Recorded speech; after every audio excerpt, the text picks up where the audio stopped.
Assalamualaikum. Waalaikumsalam. Ya, kita mulai ya kegiatan perkuliahan kita.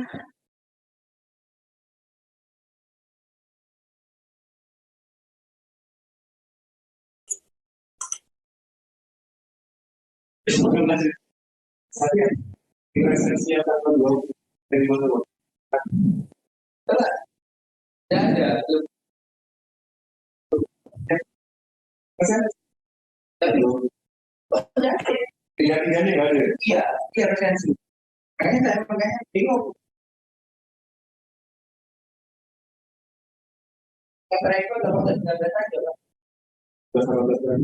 20 hari.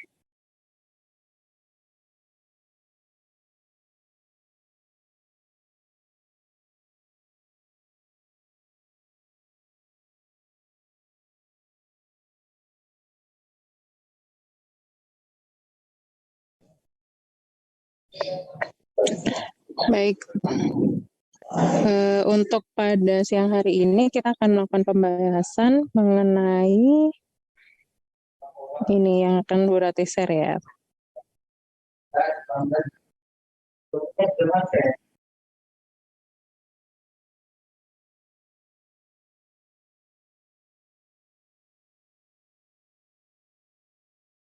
Sebentar.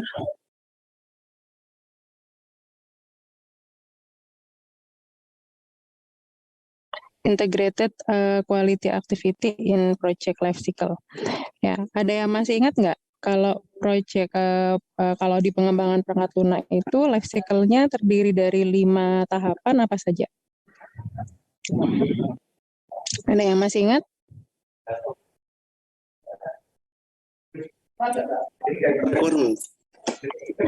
Apa saja? Masih ingat life cycle-nya sebuah pengembangan perangkat lunak? Ya, silakan. 1, apa saja? Di mata kuliah permodelan SI dulu. Planning, ya. Kalau kata lainnya berarti apa? Analisa kebutuhan. Dan kedua, selain, ayo yang jawab gantian. Managing, Bu. Ya, silakan Hairul. Requirement, Bu. Ya, requirement analisis atau kebutuhan. Ya, setelah requirement analisis atau analisa kebutuhan, tahapan kedua, tadi 1 ya, tahapan pertama. Kedua, apa? Prototype. Ya, Bu.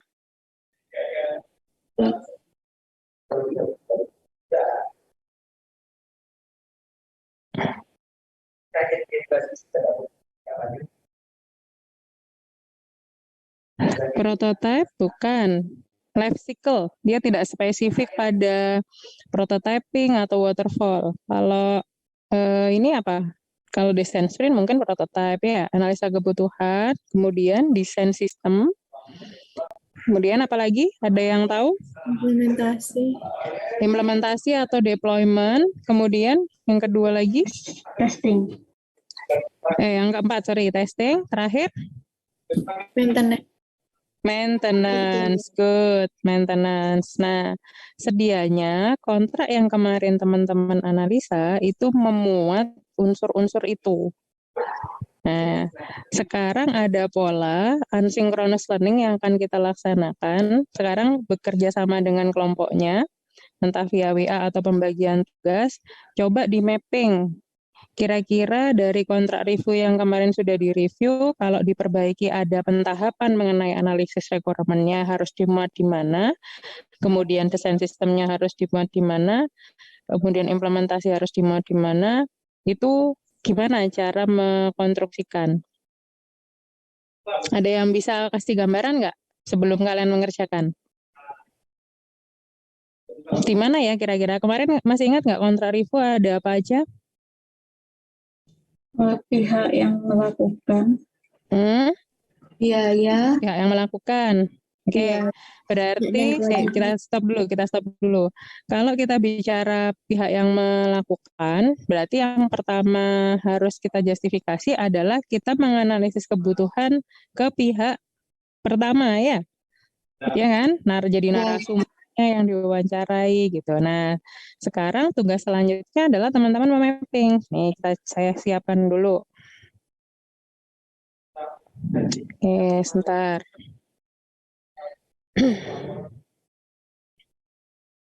Nih ya, jadi pertama itu adalah keberadaan pihak yang terlibat. Oke. Nah, untuk pihak yang terlibat ini berarti yang jadi narasumber biasanya pihak pertama kan? Ya. Pihak satu. Nah, wawancara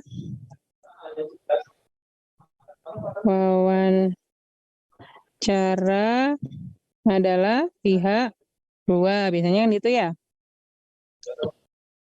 Kemudian kalau ini misalkan, sebentar saya turunkan satu ke bawah.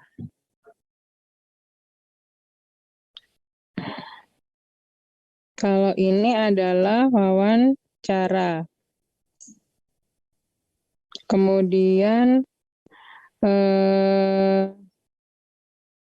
observasi. Berarti observasi, yang mengobserv siapa kira-kira? Observernya pihak satu atau pihak dua?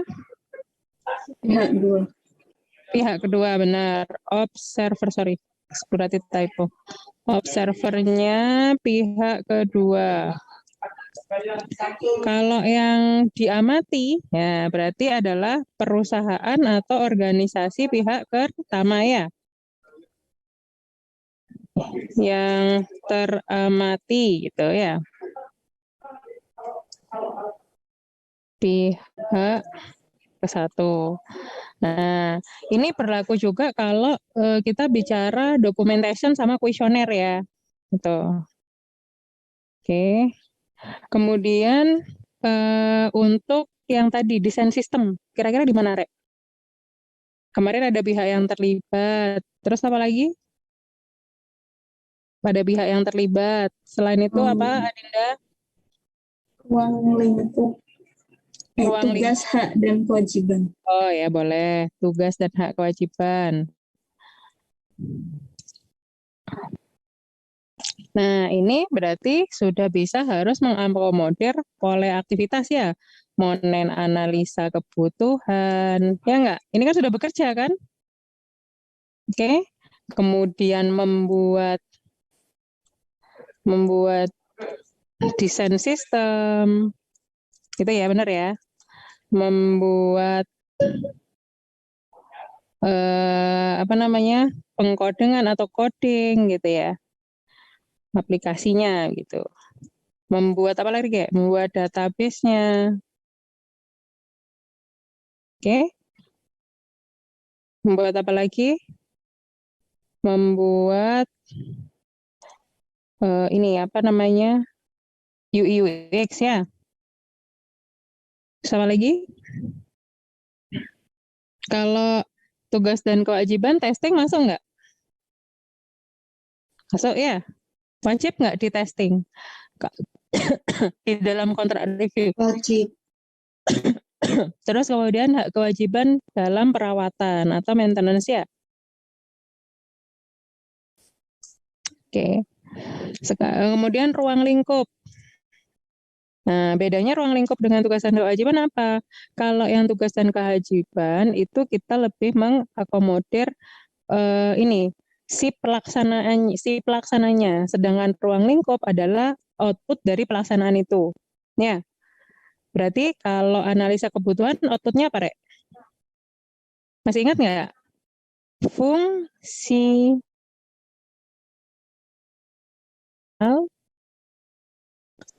kebutuhan, kemudian non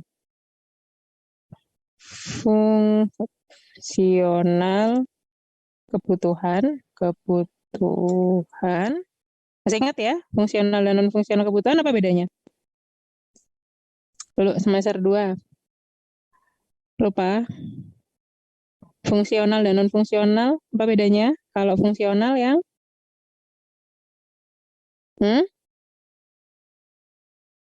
Fungsional itu contohnya apa? Ayo, ada yang ingat nggak? Fitur-fitur itu fungsional, sedangkan non-fungsional adalah misalkan support internet, ya, hardware, software, server. Nah, itu bukan non-fungsional. Sekarang outputnya desain sistem, apa? UML, ya. Kemudian apa lagi? DFD, misalkan, flowchart. Jadi kalau kontrak kita itu mau detail, harusnya juga mengakomodir hal tersebut. Ya nggak hanya langsung fitur apa gitu. Kemudian ya fitur atau modul. Ya, kemudian database. Maka jangan salah, kalau kemarin kan contohnya kan ruang lingkup itu sampai di fitur aja ya. Nah, sebenarnya database itu bagian dari itu, Bu. Cuman kalau misalkan kita sama orang awam, itu sangat bisa kita jadikan itu sebuah task, sebuah pekerjaan. Ya, kan jadi suatu hal yang terpisah. Kita nyusun database dan kita nyusun membuat aplikasi gitu. Ya, jadi sesuatu hal yang berbeda kan? Oke. Terus di apa lagi setelah ruang lingkup? Ini nanti dilanjutkan ya. Kalau outputnya dari testing apa, Rek? Ya hasil pengujian. Kalau outputnya dari perawatan, ada yang tahu? Jadwal backup. Terus apa lagi? Manual book. Ini outputnya dari perawatan. Ya. Jadi kalau kita mendeklarasikan ini di ruang lingkup dari deployment dari aktivitas pengembangan aplikasi itu sama bagus lagi. Nanti seterusnya didetailkan sendiri. Poin keempat kemarin yang tidak boleh dilupakan apa? Jangka waktu. Jangka waktu. Jangka waktu dari masing-masing pekerjaan yang ada ya. Jadi kalau fungsional kebutuhan berapa. Nah, kalau jangka waktunya itu based on ruang lingkup, itu akan jadi bagus nggak? Jadi bagus ya. Nah, jadi matriksnya yang vertikal itu berdasarkan ruang lingkup, yang horizontal berdasarkan tugas dan kewajiban. Bisa dapat bayangan nggak kalian? Jadi akan termapping gitu. Jadi misalkan taksnya itu berdasarkan tugas dan hak kewajiban. Nah, ruang lingkupnya itu sebagai timeline yang memang akan kita pastikan produk-produk dari luaran aktivitas tugas dan kewajiban itu akan menghasilkan apa. Itu. Ya. Jadi nanti jangka waktu sana. Kemudian poin kelima apa? Kemarin masih ingat? Pembiayaan. Biaya atau pembiayaan, betul.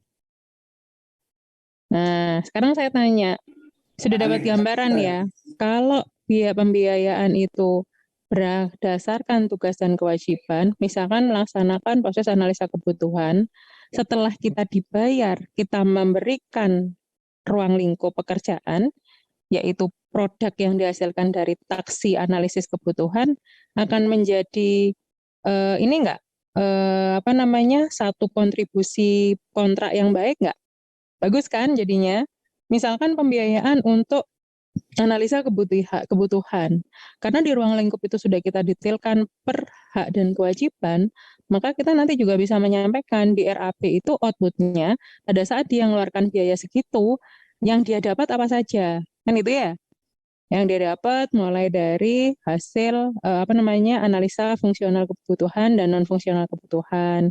Dia juga akan dapat UML, dia juga akan DFD. Dapat DFD, dia dapat flowchart, dia dapat modul, dia dapat database, dia dapat jadwal backup, dia dapat manual book. Maka akan jadi penting dan akan menjadi bagus kalau kontrak kita itu benar-benar detail dengan hal-hal apa saja yang dilakukan. Jangan mengasumsikan bahwa menjual aplikasi yang bagus itu adalah yang gelondongan, pokoknya aplikasi A gitu. Ada beberapa kontrak yang memang diharuskan detail gitu ya. Karena kalau kita menjalankan kaidah-kaidah service quality assurance atau software quality assurance, di mana sebagai seorang deployment itu kita belajar memastikan bahwa service yang kita berikan kepada customer itu benar-benar sudah apa ya, punya harga di tiap proporsi yang kita berikan gitu. Jadi kalau semakin detail pembiayaan kalian sudah bisa ngomong kayak gini loh, kamu nanti bisa bayar tax saya untuk saya menganalisa kebutuhan agar kamu mendapatkan dari saya adalah hasil analisa kebutuhan berupa fungsional kebutuhan dan non fungsional kebutuhan gitu. Belum dapat aplikasi memang, tapi kalau dia tahu kebutuhan fungsional dan non fungsionalnya dia itu kan akan jadi bagus. Kemudian yang kedua, kamu membayar saya untuk membuat desain sistem, kamu akan dapatkan UML, DFD, flowchart dan lain sebagainya. Gitu ya. Kemudian kamu membayar saya di pembuatan aplikasi, maka kamu akan mendapatkan fitur atau modul atau pick atau transaksional atau bahkan aplikasi itu sendiri sampai terupload dan seterusnya, misalnya begitu. Kemudian kamu kalau dapat di situ, kamu bisa kalau kamu memberikan pembiayaan saya untuk membuat database, maka aplikasimu akan bisa tersimpan di cloud, real time data yang akan bisa kamu dapatkan, sehingga tidak pada proporsi yang ini mengecewakan gitu ya. Oke, jadi hal-hal seperti itu bisa kita lebih presisikan. Ya. Ada pertanyaan belum sampai sini? Poin ke-6 apa? Masih ingat?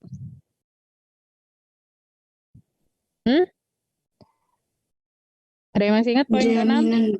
Jaminan, good. Nah, kira-kira kalau jaminan, gimana? Noga tadi jawab, siapa ya? Iya, jaminan, Bu. Oke, jaminan. Oke, kira-kira kalau jaminan itu adalah memastikan bahwa apa yang kita perjanjikan di dalam kontrak kerja itu atau kontrak pembelian sebuah software itu dipastikan benar-benar sudah inland. Berkaitan juga dengan garansi, misalkan maintenance kita akan bisa dalam berupa jadwal ya, jaminan itu boleh sekali. Jadi misalnya kita menjanjikan bahwa backup data akan dilakukan oleh kami pihak kedua di tiap periode mingguan, misalkan kalau transaksionalnya seperti Tokped dan seterusnya itu biasanya harian malahan gitu ya.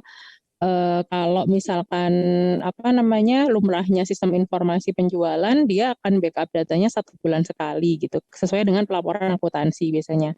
Nah, hal-hal seperti itu harus dibicarakan dan didetailkan. Sekali lagi, kontrak yang baik adalah kontrak yang bisa memuat faktor-faktor kebutuhan yang memang dalam pembidangan IT gitu ya, bahwa sebuah aplikasi itu tidak berdiri sendiri hanya aplikasinya saja, tapi hal-hal atau faktor-faktor yang lain yang mengikuti itu juga kita bisa legalkan untuk kemudian dideklarasikan dalam proses kontrak tersebut. Mulai dari sisi kepastian siapa pihak yang bertanggung jawab dan terlibat, kemudian bagaimana mekanisme pekerjaan yang akan dilaksanakan, kemudian besaran ruang lingkup proyek tersebut atau implementasi tersebut, kemudian jangka waktu yang harus kita mappingkan dalam pengerjaan aplikasi tersebut, hingga pembiayaan dan menghasilkan sebuah garansi atau jaminan.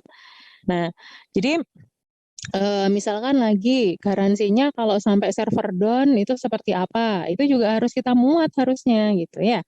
Jadi kalau aplikasinya masih di level yang dia di intranet aja mungkin nggak akan terlalu beresiko, tapi bayangkan apa resiko yang akan kita hadapi kalau kemudian aplikasi itu yang di-launching pasti ke cloud atau ke server. Dia harus memuat unsur-unsur yang memberanikan jaminan. Jadi jaminannya sebuah garansi aplikasi itu adalah kalau terjadi error, kita maintenance-nya seperti apa, berapa tahun sebuah error rate itu akan diakuisisi gitu. Berapa tahun nih maintenance-nya, itu harus ada di jaminan. Misalkan aplikasi A yang saya jual ke Bapak ini akan ada garansi untuk servis, untuk memperbaiki tampilan dan lain sebagainya sampai kurun waktu 1 tahun, tapi backup datanya 5 tahun gitu. Nah, sehingga pembiayaan kalian sebagai seorang developer harusnya sudah sudah menghitung maksud saya bahwa kalian ada biaya perawatan selama 5 tahun dan itu tidak boleh dibebankan lagi di luar kontrak. Ngerti nggak? Kalau lebih dari 5 tahun, maka ada perpanjangan kontrak. Nah, itu harus dideklarasikan lagi pembiayaannya seperti apa.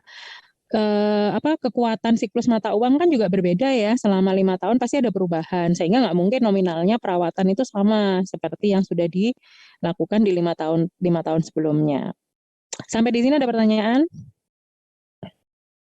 Sambil menunggu, saya ingatkan lagi, jadi menjaga kualitas suatu perangkat lunak itu tidak hanya menjaga agar errornya nggak banyak, bugnya nggak banyak, bukan hanya itu. Ya, menjaga komitmen dalam manajemen suatu pengembangan perangkat lunak sebagai seorang developer itu menjadi penting.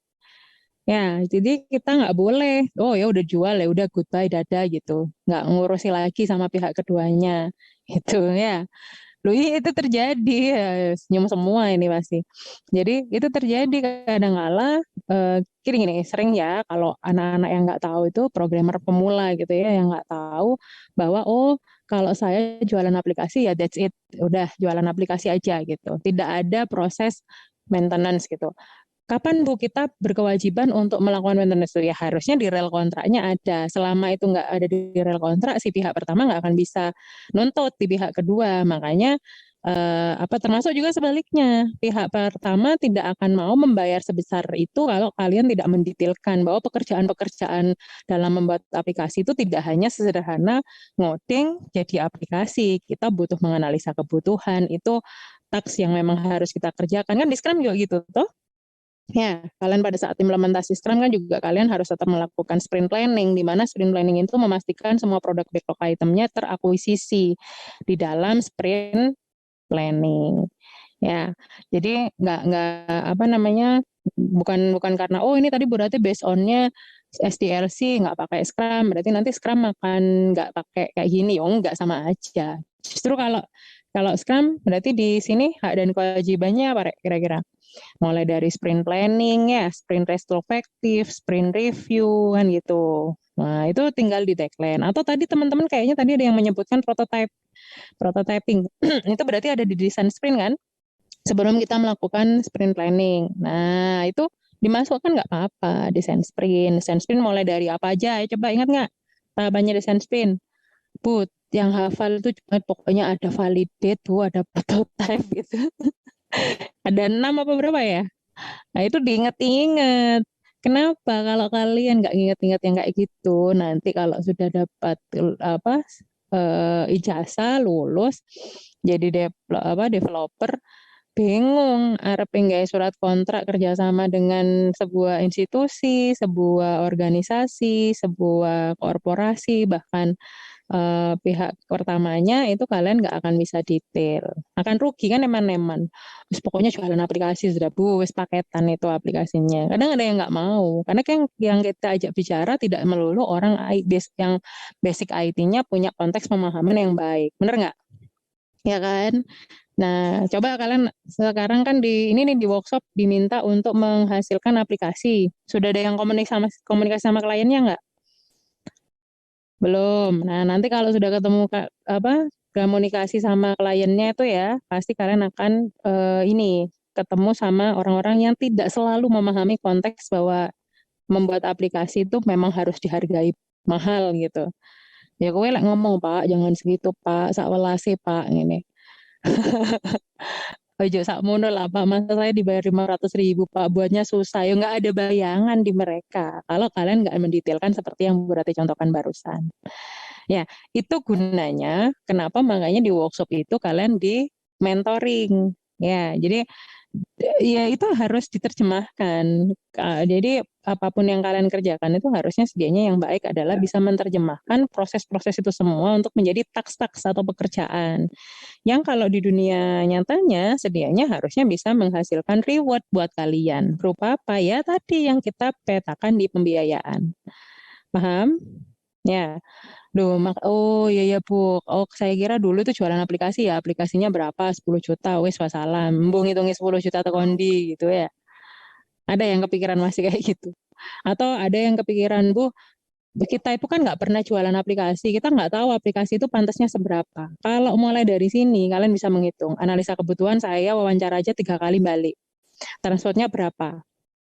Ya, layaknya bayar saya yang mewawancarai berapa? Misalkan satu kali wawancara 10.000, transportnya 10.000, 20.000 satu kali wawancara. Muncul biaya 60.000 ya toh? Taruh situ dulu. Engkau observasi. Nah, transportnya butuh berapa? Kira-kira membayar 10.000. Kayaknya sih 10.000, tapi kalau kalian akumulasikan kan jadi banyak itu. Ya, Jadi bisa muncul 10 juta itu gak kudu sulapan, Rek. Ya, nanti ada pembahasan sendiri mengenai RAP. Tapi mapping dari sebuah kontrak diterjemahkan dalam suatu project chapter itu caranya begini. Ya. Jadi project chapter itu bagaimana diterjemahkan dalam bentuk kontrak. Kalian declarekan masing-masing dulu. Oh, tugas dan kewajiban saya sudah memuat nggak ya? Saya wajib melakukan analisa nih. Nggak syukur-syukur, pokoknya feeling saya, Bu, sistemnya itu begini, sudah nggak boleh. Itu kewajiban kalian dan hak mereka untuk mendapatkan dianalisis dulu. Ya, dan juga hak kalian juga sebagai seorang developer yang punya hak nggak boleh dikasih blend blend observation gitu, nggak boleh gitu ya. Gitu. Ada yang ditanyakan sampai pada proporsi ini? Ada yang punya cita-cita punya software house? Nah, ini sudah berarti bantu nih. Amin, amin toh ya. Nah, itu Bu butuh jam terbang Bu buat menentukan harganya. Loh, ini terbangnya dimulai dari sekarang. Kalau nunggu lulus yo eman Rek, ya. Jadi kalau di TIF tuh enggak boleh, lulus baru bisa terbang, enggak boleh. Waktu di semester aktif tuh sudah harus belajar terbang. Nah, makanya nanti kalau wawancara misalkan enggak jadi yang pemilik software house-nya mau bekerja dulu jadi employee dulu, di diwawancara ditanya. Ini misalnya siapa? Muhammad Khairul. Nah, Muhammad Khairul Riziki ini diwawancara. Muhammad Khairul first graduate ya? Iya, Pak. Tapi saya langsung jawab aja, Nak. Saya punya pengalaman kerja, Pak. Gitu. Apa pengalamannya? Di tiap semester kami mengembangkan perangkat lunak yang based on itu harus sesuai dengan services yang ada di klien. Gitu. Kan emang kalian melaksanakan itu. Apa pengalamanmu? Saya sudah pernah misalnya dari mata kuliah ini menyusun review kontrak kerja. Saya udah tahu tuh Pak, kalau di perusahaan kontrak kerja dari pengembangan perangkat lunak seperti apa. Atau dari workshop mobile misalkan. Ya saya pernah punya pengalaman mengembangkan aplikasi mobile seperti itu. Oh iya, mahasiswa KP ya mesti praktek Mas. Bilang gitu ke Hairul misalkan. Iya, tapi kalau di TIF itu kita diajarkan sudah real case ya. Benar-benar sudah yang memang dibutuhkan di masyarakat. Jadi saya ketemu sama klien juga sudah seperti jualan. Jadi itu sangat boleh diakui sebagai pengalaman kerja. Ya. Oke. Ada yang mau ditanyakan? Ada yang tanyakan, Hairul? Sebagai calon pemilik software house? Jangan dicie ya sama teman-temannya ya. Amin gitu, Rul. Amin, Bu. Iya. Nanti direkturnya kamu gitu ya. Komisarisnya Adinda. Adinda siap jadi komisaris ya? Amin juga. Ya. Oh, enggak pengen jadi komisaris? Komisaris perusahaan loh, Din. Oh, mau didoakan apa, Din? Ngomong sih dari guru, bicara ini doa nih guru ku marem, Din. Berarti ngomong masih jadi guru. Jadi apa, Din? Jadi dosen? Boten juga. Belum tahu. Belum tahu. Gak apa-apa, dimulai dari bingung dulu. Kalau enggak bingung, biasanya enggak ketemu. Oke, ada pertanyaan yang lain? Nah, ini nanti filenya akan saya share di grup ya, yang tadi oret-oretan berarti itu. Coba kalian kasih gambaran kalau di kontrak kalian itu yang belum terpenuhi apa, yang sudah terpenuhi apa. Ya, nanti kalau yang sudah terpenuhi dikasih warna tanda biru, yang belum terpenuhi diberi tanda merah. Paham ya? Jadi seperti ini. Tapi nanti ditambahi boleh ya, nggak harus sama seperti berarti. Terkait analisa kebutuhan, oh belum terpenuhi, tandai merah. Gini, oke? Paham ya? Misalkan, oh sudah ada testing nih di situ, oke, ditandai biru. Ya, nanti namanya taruh atas saja, nama 2 orang itu terus dikumpulkan lagi di drive. Nah, nanti buat folder mengenai ini project chapter dari isi kontrak. Project chapter gitu aja. PC, project chapter dibuat PC di foldernya masing-masing. Gitu ya. Biar kita runut gitu, melakukan review kontraknya seperti apa. Oke, ada yang ditanyakan? Saya share file tersebut di grup WA aja ya. Kalau di sini takut tidak terdownload. Kalau di sana kan historinya masih ada. Setelah ini saya simpan, nanti teman-teman bisa download di WA-nya masing-masing, di grup WA kita. Oke, terima kasih. Kalau tidak ada pertanyaan, silahkan melanjutkan penugasannya. Selamat berpuasa dan selamat Hari Raya Idul Fitri bagi yang merayakannya. Salam untuk keluarga semuanya. Semoga tetap sehat selalu dan diberikan kelancaran dalam beribadah. Terima kasih, Bu Rati akhiri. Wassalamualaikum warahmatullahi wabarakatuh. Sampai ketemu setelah Lebaran. Waalaikumsalam. Waalaikumsalam. Waalaikumsalam.